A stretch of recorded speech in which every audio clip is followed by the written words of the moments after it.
hello लोगोफोर दिनैनि गोदान भिडिअ नोंथांमोन बयखौबो बरायनाय थाबाय आंनि रसमिन इउटिउब चेनेलाव दिनैहाय आदैनि दोंसे गान खननो नागिरदों लोगो फैदों नालाय लोगोआ खनगोन नोंथांमोना आंनि भिडिअखौ जोबजासिम नायलांबानो जाबाय आरो नै गिर्जा दरखं मोखाङाव दङ जोङो बै लोगो बै सुजुनाय आदै सुजुनाय बे आदै प्रबिन ओमफ्राय लोगो बिकि खनगोन सिंगारखा बिथाङा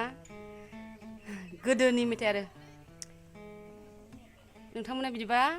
लोगो बिकिनि गान खननायखौ खोनासंलांबानो जाबाय आरो